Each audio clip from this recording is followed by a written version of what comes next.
Hello दोस्तों, आपका मेरे चैनल में स्वागत है। आज की कहानी कर्ण को शाप की कहानी।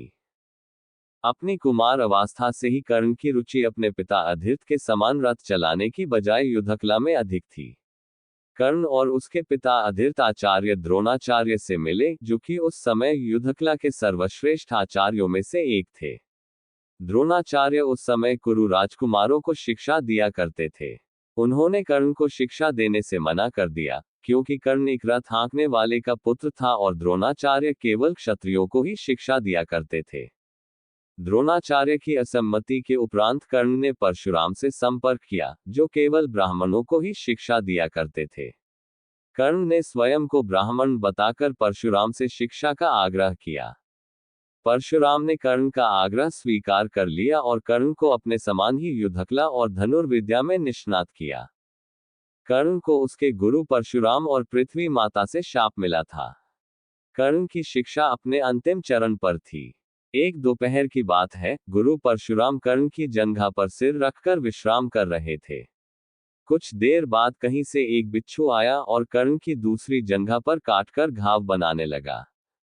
कर्ण बिल्कुल भी नहीं चाहता था कि उसके गुरु के विश्राम में कोई बाधा उत्पन्न हो। इसीलिए उसने उस बिच्छू को हटाकर दूर नहीं फेंका। वह बिच्छू अपने डंक से कर्ण को भयंकर पीड़ा देता रहा, किंतु कर्ण ने अपने गुरु के विश्राम में खलल नहीं आने दिया। कुछ देर बाद जब गुरु परशुराम की निद्रा टूटी और उन्होंने देखा कि कर्ण की जांघ से बहुत रक्त बह रहा है, उन्होंने कहा कि केवल किसी क्षत्रिय में ही इतनी सहनशीलता हो सकती है कि वह बिच्छू का डंक सह ले, ना कि किसी ब्राह्मण में। और परशुराम ने उसे मिथ्या भाषण के कारण शाप दिया कि जब भी कर्ण को उनकी दी हुई शिक्षा की सर्वाधिक आवश्यकता होगी, उस दिन वह उसके काम नहीं आएगी। कर्ण, जो कि स्वयं भी ये नहीं जानता था कि वह किस वंश से है, ने अपने गुरु से क्षमा मांगी और कहा कि उसके स्थान पर यदि कोई और शिष्य भी होता तो वो भी यही करता।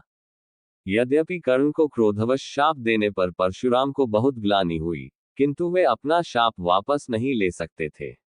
तब उन्होंने कर्ण को अपना विजय नामक धनुष प्रदान किया और उसे ये आशीर्वाद भी दिया कि उसे वह वस्तु मिलेगी जिसे वह सर्वाधिक चाहता है, अमिट प्रसिद्धि। कुछ लोक कहानियों में ये भी माना जाता है कि बिच्छू के रूप में स्वयं देवराज इंद्र ने कर्ण को पीड़ा पहुंचाई थी, क्योंकि वे परशुराम के समक्ष उसकी वास्तविक क्षत्रिय पहचान को उजागर करना चाहते थे। परशुराम के आश्रम से जाने के पश्चात कर्ण कुछ समय तक भटकता रहा। इस दौरान वह शब्द भेदी विद्या सीख रहा था। अभ्यास के दौरान उसने एक गाय के बछड़े को कोई वन्य पशु समझ लिया और उस पर शब्दभेदी बाण चला दिया और बछड़ा मारा गया। तब उस गाय के स्वामी ब्राह्मण ने कर्ण को शाप दिया कि जिस प्रकार उसने एक असहाय पशु को मारा है, वैसे ही एक दिन वह भी मारा जाएगा, जब वह सबसे अधिक असहाय होगा और जब उसका सारा ध्यान अपने शत्रु से कहीं अलग किसी और काम पर होगा।